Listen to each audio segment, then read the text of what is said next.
Hello everyone, my name is Vansh Batra and I welcome you all to my YouTube channel. So आज की इस video में हम discuss करेंगे section 34 of Indian penal code के बारे में, जो कि बात करता है acts done by several persons in furtherance of common intention के बारे में। तो इस सेक्शन की डायरेक्ट लैंग्वेज पे जाने से पहले हम इसका पहले इंट्रोडक्शन देखेंगे, बिकॉज ये जो सेक्शन है ये जुडिशियल सर्विस प्री और मेंस दोनों एग्जामिनेशन के लिए इंपॉर्टेंट सेक्शन है।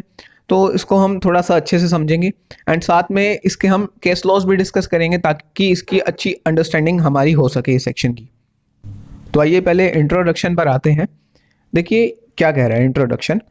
जनरली क्या होता है, एक पर्सन जो कि कमिट करता है ऑफेंस, जो पर्सन ऑफेंस कमिट करता है जनरली क्या होता है वही क्रिमिनल रिस्पॉन्सिबिलिटी उसकी बनती है।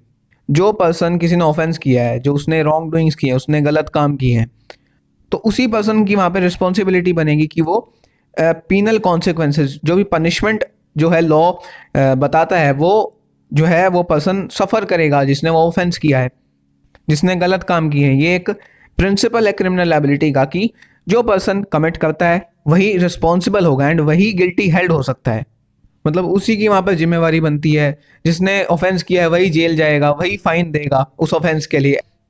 ऐसा तो नहीं हो सकता कि जिस पर्सन ने कुछ ऑफेंस कमिट ही ना किया हो उसकी क्रिमिनल लायबिलिटी बन जाए, वो भी जेल जाए, वो भी सफ़र करे पीनल कॉन्सिक्वेंसेस। नहीं, ऐसा नहीं हो सकता। पर यहाँ पर इस जनरल प्रिंसिपल के कुछ एक्सेप्शन हैं। आईपीसी में सेक्शन 34 एंड 149 क्या रूल इम्पोज करते हैं, ये कहते हैं कि जो परपिट्रेटर है एंड उसके एसोसिएट्स हैं, परपिट्रेटर कौन, जिसने क्रिमिनल एक्ट किया है, एंड उसके एसोसिएट जो उसके साथी हैं, अगर उन्होंने कॉमन इंटेंशन की फर्दरेंस में या फिर कॉमन ऑब्जेक्ट के चलते कोई ऑफेंस किया है, किसी क्राइम में पार्टिसिपेट किया है, तो वो सभी के सभी वहाँ पर जॉइंटली लायबल होंगे। मतलब कि जो परपिट्रेटर है एंड उसके जो एसोसिएट्स हैं जिसने ऑफेंस कमिट किया एंड जो उसके साथी रहे हैं, अगर उन्होंने कॉमन इंटेंशन के चलते, जो कि सेक्शन 34 जो हम प्रेजेंटली डिस्कस कर रहे हैं, या फिर कॉमन ऑब्जेक्ट के चलते जो कि सेक्शन 149 में दिया गया है, कोई ऑफेंस कमिट करते हैं, तो वो सभी के सभी वहाँ पर जॉइंटली लायबल होंगे। मतलब सभी को वहाँ पर पनिशमेंट मिलेगी। इससे रिलेटेड एक इलस्ट्रेशन देखते हैं। ये जो लाइन है आपको अच्छे से समझ आएगी। देखिए, C who is having enmity with D makes a plan with A and B to kill D. मतलब जो डी है वो सी का दुश्मन है, जो सी के मन में डी के खिलाफ जो है हेट फीलिंग है। तो यहाँ पर सी क्या करता है, सी जो है ए और बी के साथ डी को मारने का प्लान बनाता है। तो जिस दिन डिसाइड होता है वो तीनों ए बी और सी डी के घर पे जाते हैं। वहाँ पर क्या होता है, ए जो है एंटर होता है हाउस में सबसे पहले एंड वो डी को जाते ही 5-6 ब्लोस देता है, मतलब 5-6 मुक्के मारता है डी को। Then B come and hold D from behind. तो वहाँ पर पहले ए जो है मुक्के मारता है डी को, फिर बी आता है, वहाँ पर बी जो है डी को पीछे से पकड़ लेता है। तो सामने सी खड़ा होता है जिसके हाथ में होता है नाइफ। सी जो है 3-4 बार उसको स्टैब करता है नाइफ से, जिसकी वजह से वहां पर डी की डेथ हो जाती है वहां पर। तो यहाँ पर क्या हुआ है, यहाँ पर डी की डेथ हो चुकी है। डी को यहाँ पर किसने मारा है, डी को यहाँ पर सी ने मारा है। सी ने डी के पेट में 3 या फिर 4 बार जो भी है चाकू घुसाए, जिसकी वजह से डी की वहां पर डेथ हो गई। पर यहाँ पर एक क्वेश्चन है कि क्या डी को सिर्फ सी नहीं मारा है, क्या सी अकेला लायबल होगा इस मर्डर के लिए? Answer is no. यहाँ पर सी के साथ साथ ए और बी भी लायबल होंगे मर्डर के लिए। बेशक यहाँ पर ए ने डायरेक्टली उसको किल ना किया हो डी को। यहाँ पर ए का क्या काम था, ए गया उसको 4-5 मुक्के मारे डी को, एंड इसके अलावा जो बी था उसके साथ, बी ने वहाँ पर डी को पीछे से पकड़ा था। तो यहाँ पर हम देखें तो ए और बी ने कुछ ऐसा काम नहीं किया है जिससे डी की डेथ कोज हो। डी को तो मारा है सी ने उसके पेट में चाकू घुसा के, बट यहाँ पर तीनों के तीनों की कॉमन इंटेंशन थी। यहाँ पर क्या था, ए बी एंड सी की कॉमन इंटेंशन थी डी का मर्डर करने की। यहाँ पर तीनों की ही कॉमन इंटेंशन थी, तो तीनों के तीनों यहाँ पर मर्डर के लिए लायबल होंगे। उन तीनों के एक्ट अलग थे, अलग अलग एक्ट थे तीनों के, पर उनकी इंटेंशन वहाँ पर सेम थी कि हमने डी को मारना है। बेशक अब यहाँ पर एक्ट अलग भी हैं, तब भी वो सेम ऑफेंस के लिए, वो मर्डर के लिए जॉइंटली लायबल होंगे। एंड जो सेक्शन 34 है वो इसी बारे में बात करता है। जो सेक्शन है इसी चीज पर बेस्ड है। इसकी हेडिंग है acts done by several person in furtherance of common intention. मतलब वो एक्ट्स जो सेवरल पर्सन मतलब दो या फिर दो से ज़्यादा पर्सन्स के द्वारा किए गए हैं इन furtherance of common intention, in progress of common intention. वहां पर उन सेवरल पर्सन्स की कॉमन इंटेंशन है। तो ये सेक्शन क्या कह रहा है, when a criminal act is done by several persons in furtherance of common intention of all, जहां पर कोई क्रिमिनल एक्ट किया गया है दो या फिर दो से ज़्यादा लोगों के द्वारा in furtherance of common intention of all, and वहां पर सभी की वहां पर कॉमन इंटेंशन है। Each of such persons is liable for that act in the same manner as if it were done by him alone. वो सभी इस तरीके से लायबल होंगे जैसे वो एक्ट अकेले के द्वारा किया गया हो। मतलब ऊपर वाले इलस्ट्रेशन में सबकी कॉमन इंटेंशन थी, ए बी और सी की कॉमन इंटेंशन थी, एंड वो पूरे एक्ट के लिए इस तरीके से लायबल होंगे, इसी सेम मैनर में लायबल होंगे as if it were done by him alone. मतलब ऐसे लायबल होंगे वो कि तीनों ने वहां पर मर्डर किया हो। सो ये जो सेक्शन 34 है इसका जो है प्रिंसिपल है, इसको प्रिंसिपल ऑफ जॉइंट लायबिलिटी कहा जाता है। अब इसके इंग्रेडिएंट्स पर आते हैं। इसके जो है 3 इंग्रेडिएंट्स हैं, मतलब ये तीनों पॉइंट्स का प्रेजेंट होना जरूरी है अगर सेक्शन 34 का कहीं पर एप्लीकेशन करवाना है तो तभी अप्लाई होगा सेक्शन 34, अगर ये तीनों पॉइंट्स, ये तीनों इंग्रेडिएंट्स प्रेजेंट है। तीनों इंग्रेडिएंट्स क्या है, फर्स्ट है criminal act must be done by several person, criminal act किया गया हो सेवरल पर्सन्स के द्वारा। सेकंड है there must be a common intention of all to commit that act, सभी के सभी की जो भी सेवरल पर्सन हैं, 3 4 5 जो भी हैं, उन सब की कॉमन इंटेंशन होनी चाहिए। Third, there must be participation of all in the commission of offence in furtherance of that common intention. Third ingredient ये है कि सबका पार्टिसिपेशन होना चाहिए in furtherance of that common intention, मतलब कॉमन इंटेंशन की प्रोग्रेस में वो पार्टिसिपेशन भी होना चाहिए। तो ये तीनों इंग्रेडिएंट्स इंपॉर्टेंट है, इनको हम एक एक करके डिटेल में स्टडी करते हैं। तो एक और बात यहाँ पर इससे पहले बतानी जरूरी है क्या, कि जो सेक्शन 34 है वो एक स्पेसिफिक ऑफेंस क्रिएट नहीं करता। जैसे कि मर्डर एक स्पेसिफिक ऑफेंस है, रेप या फिर थेफ्ट एक, ये सब स्पेसिफिक ऑफेंसेस हैं। तो सेक्शन जो 34 है एक स्पेसिफिक ऑफेंस नहीं है यहाँ पर। ये जो सेक्शन है सिर्फ एक रूल ऑफ एविडेंस है, मतलब सेवरल पर्सन्स हैं, अगर उनकी कॉमन इंटेंशन है, कोई एक्ट में पार्टिसिपेट कर रहे हैं, तो उनकी सबकी सेम जो है वहाँ पर पनिशमेंट बनेगी। ये है यहाँ पर, ये रूल बताता है, ना कि एक स्पेसिफिक ऑफेंस क्रिएट करता है। तो आइए चलिए इसके इंग्रेडिएंट्स पर आते हैं। फर्स्ट इंग्रेडिएंट है criminal act done by several person, A criminal act must be done by several persons. तो एक क्रिमिनल एक्ट किया होना चाहिए सेवरल पर्सन्स के द्वारा, वो दो या फिर दो से ज़्यादा कितने भी पर्सन्स हो सकते हैं। तो जो सेक्शन 34 है इसको हम सेक्शन 33 के साथ इसको पढ़ना चाहिए, क्योंकि जो सेक्शन 33 एक बात बताता है एक्ट के बारे में। ये सेक्शन 33 कहता है कि जो एक्ट है, एक्ट का मतलब सीरीज ऑफ एक्ट्स भी होगा एंड साथ के साथ सिंगल एक्ट भी हो सकता है। कहीं पर एक्ट लिखा हुआ है आईपीसी में तो उसका मतलब सीरीज ऑफ एक्ट्स भी होगा, मतलब एक से ज्यादा एक्ट्स भी होगा एंड सिंगल एक्ट भी हो सकता है। तो यहाँ पर सेक्शन 34 में लिखा हुआ है कि when a criminal act is done by several persons, तो इसका मतलब when criminal acts are done by several person भी हो सकता है। तो यहाँ पर क्या है, कहीं पर क्रिमिनल एक्शन हो रहा है, कहीं पर ऑफेंस क्रिएट हो रहा है, तो वहां पर डिफरेंट एसोसिएट्स के डिफरेंट एक्ट्स हो सकते हैं। सभी जो एसोसिएट्स हैं, सभी जो साथी हैं किसी क्राइम में, कोई क्राइम हो रहा है उसमें जितने भी वो साथी हैं, वो अलग अलग जो साथी हैं वो अलग अलग एक्ट भी कर सकते हैं। But all must in one way or the other participate and engage in that crime. पर वहां पर क्या होना चाहिए, वो जो लोग हैं वहां पर एक तरीके या फिर दूसरे तरीके से उस क्रिमिनल एक्ट में एंगेज होने चाहिए। मतलब क्या हो सकता है, एक पर्सन गार्ड की तरह भी खड़ा हो सकता है किसी कमरे के बाहर, किसी रूम के बाहर, कि अंदर जो विक्टिम है उसकी रिलीफ के लिए कोई ना है। मतलब 4 लोग हैं मान लीजिए, 3 लोग अंदर मार रहे हैं उसको, एक पर्सन को, बाहर चौथा खड़ा हो जाए पिस्टल लेके कि अंदर कोई भी नहीं आएगा, तो वो जो बाहर खड़ा हुआ है वो भी उस एक्ट में पार्टिसिपेट कर रहा है, उस ऑफेंस में। उस जो बाहर खड़ा है पर्सन एज ए गार्ड, उसका पार्टिसिपेशन, उसका भी वहां पर ऑफेंस बनेगा। या फिर अगर कोई पर्सन कॉमन डिजाइन की एग्जीक्यूशन में हेल्प कर रहा है, मतलब 3 लोगों का प्लान है कि बैंक लूटना है, चौथा आके वो चौथे पर्सन के पास जाते हैं, मतलब ABC का प्लान है कि बैंक लूटना है, वो D के पास जाते हैं, D को कहते हैं कि हमारे पास गन नहीं है, D उनको गन प्रोवाइड करता है, एंड वो क्या कहता है कि जैसे ही तुम बैंक लूट लो मेरे को फोन करना, मैं बाहर गाड़ी लेके खड़ा हो जाऊंगा, जो D है। एंड जैसे वो बैंक लूट के आते हैं A B और C, पिस्टल डी ने प्रोवाइड की है एंड वो बाहर खड़ा होता है, डी जो है, उनको गाड़ी में लेके वो फरार हो जाता है। तो हालांकि यहाँ पर डी ने कोई बैंक नहीं लूटा, अंदर जाके डराया नहीं लोगों को, पैसे नहीं निकाले, पर वहां पर जो डी है उसने एग्जीक्यूशन में हेल्प करी है, उस डिजाइन की एग्जीक्यूशन में हेल्प करी है, तो वहां पर डी का भी वही ऑफेंस बनेगा। तो ये हमारा फर्स्ट इंग्रेडिएंट हुआ कि criminal act must be done by several persons. So second यहाँ पर इंग्रेडिएंट है कॉमन इंटेंशन।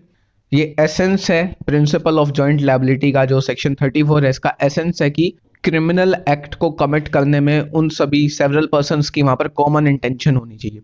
तो जो ये वर्ड है कॉमन इंटेंशन, इसका मतलब क्या है? It employs a prior concert, मतलब प्रायर कंसर्ट मतलब कि प्रायर एग्रीमेंट, मतलब सबका पहले मतलब उस एक्ट को करने से पहले, उस क्रिमिनल एक्ट को करने से पहले एक एग्रीमेंट होना चाहिए, एक प्रायर एग्रीमेंट होना चाहिए। मतलब उन सेवरल पर्संस की मीटिंग ऑफ माइंड पहले होनी चाहिए, उन्होंने मिलकर बैठकर बात रखी हो, अपना प्लान बनाया हो, दैट इज कॉमन इंटेंशन। मतलब अपने एक दूसरे के साथ अपने माइंड स्ट्रेटेजी शेयर की हो, एग्रीमेंट किया हो कि ये पर्सन ये काम करेगा, बी ये काम करेगा, सी ये काम करेगा, डी ये काम करेगा। मतलब पहले एक प्लान बनाना कि किसका कितना पार्टिसिपेशन होगा एंड कैसे एग्जीक्यूशन होगा उस प्लान का, that is common intention, prior meeting of minds. वहां पर जो एक्ट्स हैं वो वेरी कर सकते हैं, सबके जो सेवरल पर्संस हैं उनके एक्ट्स वेरी कर सकते हैं, पर वहां पर इंटेंशन जो है कॉमन होनी चाहिए। इससे रिलेटेड एक इलस्ट्रेशन देखते हैं। ए जो है एक एक्यूज है जिसके साथ दो अदर को एक्यूज हैं जो कि बी और सी हैं। तो यहाँ पर ए, बी और सी क्या करते हैं? डी के घर में जाते हैं, क्योंकि जो डी है उसके ब्रदर ने ए की इंसल्ट की थी। तो यहाँ पर ए, बी और सी डी के घर पे पहुंच जाते हैं ताकि वो उस इंसल्ट का बदला ले सके जो कि डी के ब्रदर ने की थी। तो वहां पर क्या करते हैं, वो जाते ही डी की फैमिली पर ओपन फायर कर देते हैं। जो ए, बी और सी हैं वो ओपन फायर मतलब गोलियां चलाने लग जाते हैं। तो वहां पर ओपन फायरिंग में डी की डेथ हो जाती है, डी को वो मार देते हैं। एंड ये पता चलता है कि जो ए के शॉट्स हैं उनकी वजह से डी की डेथ नहीं होती है, बट जो बी और सी जो उसके साथी थे ए के, उनके जो शॉट्स हैं वो जाके डी को लगते हैं, तब उसकी डेथ होती है।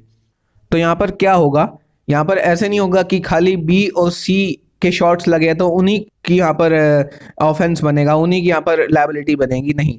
ये जो एक्ट है ये इन फर्दरेंस ऑफ कॉमन इंटेंशन में किया गया था, सबकी ए, बी और सी की कॉमन इंटेंशन थी यहाँ पर कि वो रिवेंज लेंगे। तो यहाँ पर ए, बी उसी तरीके से लायबल होगा मर्डर के लिए जैसे कि बी और सी होंगे, because there was common intention of all to take revenge. उनको डी को मारने की वहां पर कॉमन इंटेंशन थी, बेशक ए के फायर वहां पर डी का ना लगे हो, वो फिर भी मर्डर के ऑफेंस के लिए लायबल होगा। तो कॉमन इंटेंशन से रिलेटेड एक केस है, it is one of the earliest case. इस केस का नाम है Barendra Kumar Ghosh versus king emperor. तो इस केस में क्या हुआ था, एक्यूज सिर्फ अकेला इंसान था जिसको पकड़ा गया था पोस्ट मास्टर के मर्डर के लिए। तो ऑफेंस जिस दिन हैपन हुआ उस दिन क्या हुआ था, कई लोग आए थे एंड पोस्ट मास्टर जो है he was counting the money, वो पैसे गिन रहा था एंड वहाँ पर कई लोग आ गए, वहाँ पर जो पोस्ट ऑफिस है उसके बैक रूम पे जो पिछले दरवाजे पे आगे, एंड वहाँ पर पोस्ट मास्टर जो है पैसे गिन रहा था एंड वो कई लोग आए वहाँ पर एंड पोस्ट मास्टर से डिमांड करने लग गए मनी कि मुझे हमें पैसे दो, और उन्होंने पोस्ट मास्टर पर फायर कर दिया वहाँ पर एंड पोस्ट मास्टर की वहीं पर डेथ हो गई। Immediately he was died at that time. तो वहाँ पर सभी लोग जो हैं भाग गए वहाँ से बिना पैसे लिए एंड वहाँ पर बरेंद्र कुमार जो है वो अकेला एक पर्सन था जिसको चेज किया गया एंड जो पोस्ट ऑफिस के जो असिस्टेंट्स थे, जो पोस्ट ऑफिस के जो लोग थे, उन्होंने बरेंद्र कुमार को वहाँ पर पकड़ लिया एंड बरेंद्र कुमार के हाथ में एक पिस्टल भी थी।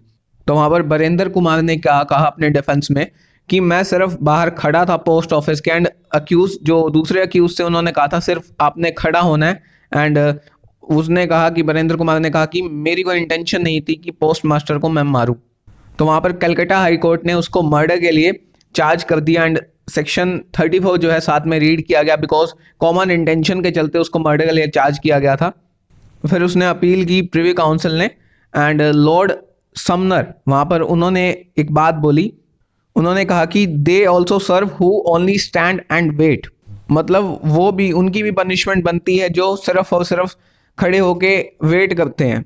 अगर वहां पर कॉमन इंटेंशन है तो बेशक एक्ट ना किया हो, अगर वो खड़े होके वेट भी कर रहे हैं जैसे कि बरेंद्र कुमार कर रहा था, तो वहां पर तब भी उसकी पनिशमेंट बनेगी।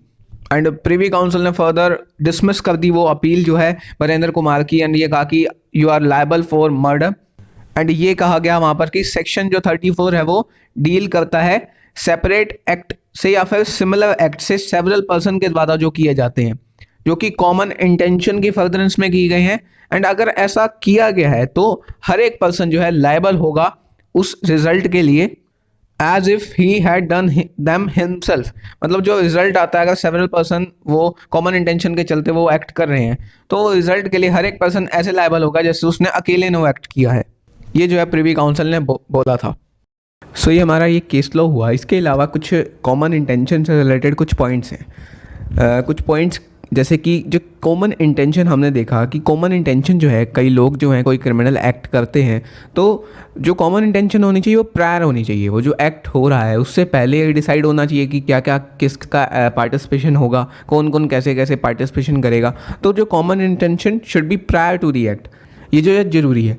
पर एक क्वेश्चन आता है कि क्या common intention on the spot भी बन सकती है?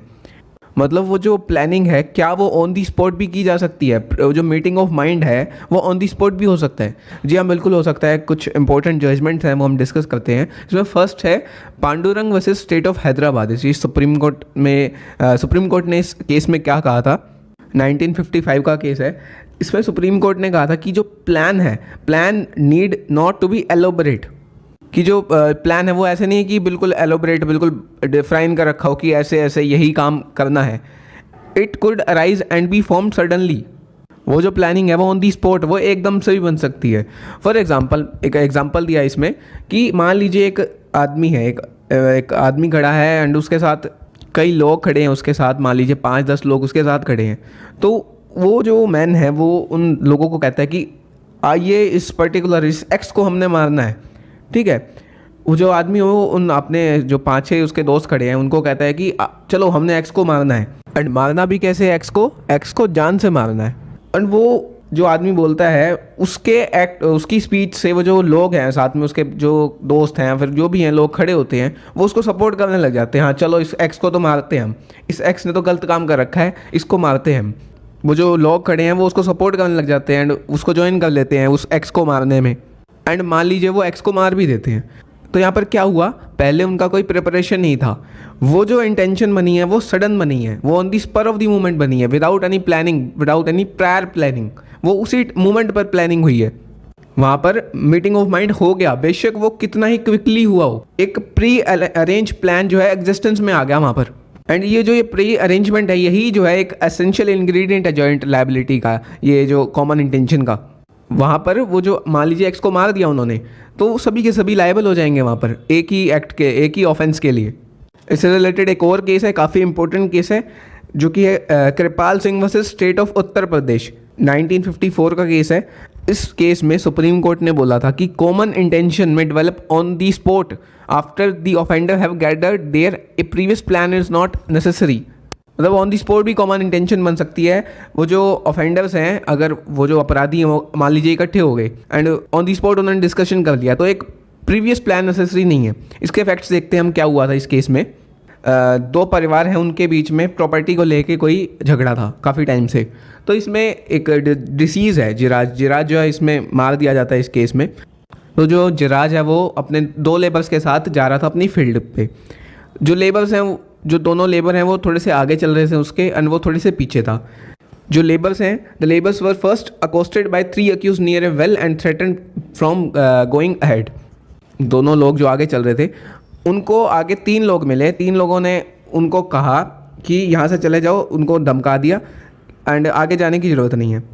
वो जो 3 लोग आगे मिले थे उन तीनों ने मिलके उन लेबर को, उन दोनों को मारा भी। तो जैसे ही वो मारा गया, थोड़ी देर बाद, वो थोड़ा पीछे था जिराज, वो थोड़े मिनटों बाद वहाँ पर पहुँचता है एंड वहाँ पर वो जो तीनों हैं वो तीनों जिराज पे अटैक कर देते हैं। तीनों अटैक कर देते हैं एंड उनमें से एक जो अक्यूज होता है उसके पास कुल्हाड़ी होती है। वो जो कुल्हाड़ी है जिराज के मुंह पे मारता है, जिसकी वजह से ऑन दी स्पॉट जिराज की डेथ हो जाती है। उसी सेम इंसिडेंट में क्या होता है, जिराज का जो भाई है उसका भी मर्डर कर दिया जाता है। तो ओरिजिनली 13 लोगों को एक्यूज बनाया जाता है क्राइम का, 13 लोगों को अपराधी बनाया जाता है कि इन लोगों ने क्राइम किया है। जो ट्रायल चलता है केस चलता है उसमें 10 को छोड़ दिया जाता है, तो 3 लोग जो बचते हैं उनको सेक्शन 304 क्लोज 1 आईपीसी के अंडर एक्यूज बनाया जाता है, उनको कन्विक्ट किया जाता है। 304 क्लोज 1 क्या है? डेथ बाय नेग्लिजेंस, जिसमें 2 साल की सज़ा है। 304 क्लोज 1 के अंडर पनिशमेंट दी जाती है, तो वहाँ पर अपील फाइल की जाती है high court. Allahabad high court अपना अलग व्यू रखता है, वो 2 लोगों को डेथ सेंटेंस दे देता है एंड तीसरे को लाइफ इम्प्रिजनमेंट दे देता है। हाई कोर्ट के बाद जो ये अपील है वो सुप्रीम कोर्ट में जाती है। सुप्रीम कोर्ट पहले तो एक बात वहाँ पर एक इंपॉर्टेंट जो है जजमेंट में बोलता है, वो कहता है कि the common intention to bring about a particular result may develop on the spot as between a number of persons, कि जो कॉमन इंटेंशन है वो ऑन दी स्पॉट भी बन सकती है। एंड जहाँ पर भी ये बनी है ऑन दी स्पॉट, वहाँ पर facts and circumstance of the situation, case देखा जाएगा कि क्या फैक्ट्स है, कैसे सर्कमस्टांस है, एंड वहाँ फिर डिसाइड किया जाएगा कि common intention on the spot बनी थी क्या फिर नहीं बनी थी। तो इस केस में सुप्रीम कोर्ट ने क्या कहा? इस केस में सुप्रीम कोर्ट का जो व्यू है वो हाई कोर्ट से थोड़ा अलग था। सुप्रीम कोर्ट ने कहा जयराज जिसकी डेथ हुई है, वहाँ पे जो कॉमन इंटेंशन थी उन 3 लोगों की, वो जयराज को सिर्फ बीट करने की थी विद डेंजरस वेपन। खतरनाक उनके पास डेंजरस वेपन थे उन लोगों के पास, उन तीनों के पास, एंड उनकी इंटेंशन सिर्फ थी जयराज को चोट पहुँचाने की, ऐसा एक्ट करने की जिससे उस जयराज को ग्रीवियस हर्ट हो सकता है। उन तीनों की डेथ कॉज करने की इंटेंशन नहीं थी वहाँ पर। जो डेथ हुई है जयराज की वो एक इंडिविजुअल एक्ट था एक्यूज का, मतलब जो हमने पहले डिस्कस करा कि कुल्हाड़ी मारी मुंह पे, उस पर्सन की पर्टिकुलरली जिस पर्सन ने कुल्हाड़ी मारी थी उसकी जयराज के साथ पहले की दुश्मनी थी, तो उसी पर्सन को सिर्फ डेथ के लिए लायबल बनाया गया, उसको 302 के अंदर डेथ सेंटेंस दिया गया एंड बाकी जो बचते थे उनको कन्विक्ट नहीं किया गया, वहाँ पर उनको वहाँ पर सज़ा नहीं सुनाई गई। एक की जिसकी पहली दुश्मनी थी उसी को वहाँ पर 302 के अंदर डेथ सेंटेंस दिया गया था। तो हमने मेन देखा कि जो कॉमन इंटेंशन है on the spur of the moment, on the spot भी बन सकता है। कुछ और भी जजमेंट्स है जिसमें सुप्रीम कोर्ट ने सेम बात बोली है कि ऑन दी स्पॉट भी कॉमन इंटेंशन डेवलप हो सकता है। ये जो केसेस है मैं आपको लिख देता हूँ यहाँ पर, आप नोट कर सकते हैं। तो इसके बाद एक और पॉइंट आता है कि जो कॉमन इंटेंशन है और सिमिलर इंटेंशन है, इनमें क्या डिफरेंस है, क्या ये सेम चीज़ है या फिर डिफरेंट है। देखिए कॉमन इंटेंशन और सिमिलर इंटेंशन में दोनों में डिफरेंस होता है, ये एक सिनोनिमस नहीं है एक दूसरे के, they are 2 different concepts of law. देखिए कॉमन इंटेंशन के लिए क्या एक मेन रिक्वायरमेंट है कि एक दूसरे की इंटेंशन, जो वो सेवरल पर्सन्स हैं जो भी वो एक्ट कर रहे हैं, उनकी इंटेंशन एक दूसरे को पता होनी चाहिए। कि मान लीजिए 5 लोग हैं, 5 लोग कुछ एक्ट करने जा रहे हैं, कोई भी ऑफेंस करने जा रहे हैं, तो पाँचों के पाँचों को एक दूसरे की इंटेंशन पता होनी चाहिए कि ये एक पर्टिकुलर एक्ट होने वाला है, कि किसी का मर्डर होने वाला है, कहीं पे चोरी होने वाली है, कुछ भी वहाँ पर जो होने वाला है एक दूसरे को पता होनी चाहिए, आपस में इंटेंशन शेयर्ड होनी चाहिए, तब जाके हम कह सकते हैं वहाँ सभी लोगों की कॉमन इंटेंशन है। पर वहीं जो सिमिलर इंटेंशन है या फिर सेम इंटेंशन है, वहाँ पर शेयर्ड नहीं होती, वो जो इंटेंशन है वो आपस में शेयर नहीं होती। एंड जब वहाँ पर जो सेम इंटेंशन है कई लोगों की, जब वो शेयर हो जाती है एक दूसरे के साथ, तब जाके वो कॉमन इंटेंशन बनती है। तो इसका मतलब अगर कहीं पर सिमिलर इंटेंशन है, कॉमन इंटेंशन नहीं है, सिमिलर इंटेंशन है, तो वो जो लोग हैं जिनकी सिमिलर इंटेंशन है, जो भी वो एक्ट करेंगे तो वो अपने एक्ट के लिए पर्टिकुलरली अपने एक्ट के लिए वो लायबल होंगे। तो ये हमारा सेकंड जो है इंग्रेडिएंट, वहाँ हम थर्ड इंग्रेडिएंट पे आते हैं, that is participation in the criminal act. Participation in the criminal act, ये जो है थर्ड एलिमेंट है प्रिंसिपल ऑफ जॉइंट लायबिलिटी का। तो फर्स्ट हमने देखा कि कई सेवरल पर्सन्स, सेकंड देखा कि कॉमन इंटेंशन होनी चाहिए, तीसरा जो एलिमेंट है ये कहता है कि उनका पार्टिसिपेशन भी होना चाहिए। It is necessary of participation in the criminal act by those who are charge with the offence, जिन पे चार्ज लगा है उनका पार्टिसिपेशन तो होना चाहिए। खाली कॉमन इंटेंशन होने से तो कुछ नहीं होता, कहीं ना कुछ उसका रोल रहा हो, कहीं ना कहीं उसका पार्ट रहा हो। मान लीजिए 3 लोग बैंक लूटने गए हैं, तो 2 लोग तो अंदर हैं, तीसरा बाहर खड़ा है, तो बाहर वो खड़ा है बंदूक लेके कि कोई अंदर ना आए, तो उसका भी पार्टिसिपेशन है वहाँ पे। तो किसी ना किसी तरीके से पार्टिसिपेशन भी होना चाहिए क्रिमिनल एक्ट में, तभी उसकी लायबिलिटी बनेगी, तभी उसको पनिश किया जा सकता है। पार्टिसिपेशन जो है हर एक पर्सन का उस ग्रुप में एक डोमिनेंट फीचर है इस सेक्शन 34 का। सो पार्टिसिपेशन से रिलेटेड एक क्वेश्चन आता है कि जो पार्टिसिपेशन है उसमें उस जो सभी पर्सन्स हैं उनकी फिजिकल प्रेजेंस ज़रूरी है या फिर नहीं है। मतलब जहाँ पर वो एक्ट हो रहा है, ठीक है, वो कई लोग हैं, सबकी कॉमन इंटेंशन है, तो जहाँ भी वो एक्ट हो रहा है, मान लीजिए किसी को मारने आए हैं वो, तो 5 लोग मारने आए हैं, तो वहाँ पर उन पाँचों के पाँचों का वहाँ पर उस मर्डर के टाइम फिजिकली प्रेजेंट होना जरूरी है या फिर नहीं है। अगर उनमें से कोई दो लोग मान लीजिए फिजिकली वहाँ पे प्रेजेंट नहीं है, उनकी सज़ा बनेगी या फिर नहीं बनेगी? मर्डर की ही सज़ा बनेगी या फिर उन दोनों की या फिर नहीं बनेगी? तो इससे रिलेटेड एक केस है Shrikant Ramaiah Munipalli versus state of Bombay 1955 का केस है। इसमें काफ़ी अच्छे से एक्सप्लेन किया गया था। इसमें ये बोला गया था जजमेंट में क्या कहा था सुप्रीम कोर्ट ने, it is the essence of the section that person must be physically present at the actual commission, जहाँ पर कमीशन हो रहा है उस क्राइम का, वहाँ पे फिजिकली प्रेजेंट होना चाहिए वो पर्सन। ये कहा गया कि बेशक वो एक्चुअल रूम में प्रेजेंट ना हो, ठीक है, बेशक वो बाहर गेट पे खड़ा हो, वो इस तरीके से खड़ा हो कि वो अपने कंपेनी अपने साथी को वार्न कर सके कि बाहर से पुलिस आ रही है, चलो यहाँ से भाग जाओ। वो वहाँ भी खड़ा हो सकता है, गेट पे भी खड़ा हो सकता है, या फिर एज ए पार्टिसिपेशन वो बाहर कार लेके भी खड़ा हो सकता है। वो वेट कर सकता है कि अंदर से जैसे ही मेरे साथी आएंगे मैं उनको लेके यहाँ से फरार हो जाऊँगा। पर किसी ना किसी तरीके से फिजिकली प्रेजेंस जरूरी है उसका, उस पर्सन का उस अकरेंस के सीन पर। तो ये बात बोली गई थी श्रीकांत रमैया के केस में। इसके बाद एक केस आया Jaikrishna Das Manohar Das Desai versus state of Bombay. ये 1960 का केस था। इसमें सुप्रीम कोर्ट ने बोला कि जो श्रीकांत के केस में जो बोला गया था उसको हम यूनिवर्सली अप्लाई नहीं कर सकते उस प्रिंसिपल को। वो उस पर्टिकुलर केस के फैक्ट्स के अकॉर्डिंग तो ठीक था जजमेंट कि कहीं फिजिकली प्रेजेंट होना चाहिए उस पर्सन का, पर हम उसको यूनिवर्सल एप्लीकेशन हम उसको हर एक केस में अप्लाई नहीं कर सकते जो श्रीकांत अय्या के केस में बोला गया था। एंड इस केस में जयकृष्ण दास मनोहर दास देसाई के केस में सुप्रीम कोर्ट ने बोला था कि अगर फिजिकल वायलेंस हो रही है, फिजिकल वायलेंस की मान लीजिए हर्ट हो रहा है, सामने मर्डर हो रहा है या फिर रेप हो रहा है, मतलब इस तरीके का वायलेंस, इस तरीके की वायलेंस हो रहा है कि सामने वाले की बॉडी को चोट पहुंच रही है, तो इस तरीके का अगर वायलेंस हो रहा है तो एक्यूज को वहाँ पर फिजिकली प्रेजेंट होना ज़रूरी है। It is essential. जो वहाँ पे फिजिकली प्रेजेंट नहीं होगा उसकी वहाँ पे उस एक्ट के लेकर वो सेम ऑफेंस नहीं बन सकता जो बाकी सबका बनेगा वहाँ पर उन केसेस में जो कि जहाँ पर फिजिकल वायलेंस इन्वॉल्व नहीं होता, जैसे कि मिस अप्रोप्रिएशन का केस सेक्शन 403 में दिया गया है, फिर चीटिंग, इन केसेस में फिजिकल प्रेजेंस जरूरी नहीं है।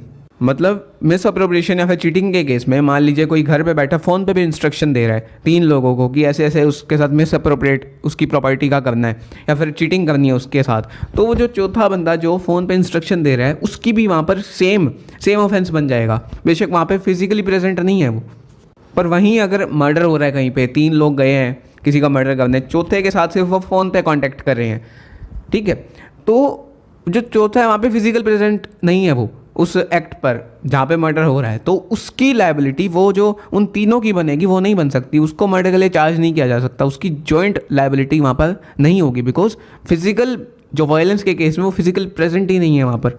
सो ये हमारा थर्ड इंग्रेडिएंट भी हो गया इसका, participation in the criminal act. यहीं पे हमारा सेक्शन 34 कंप्लीट होता है।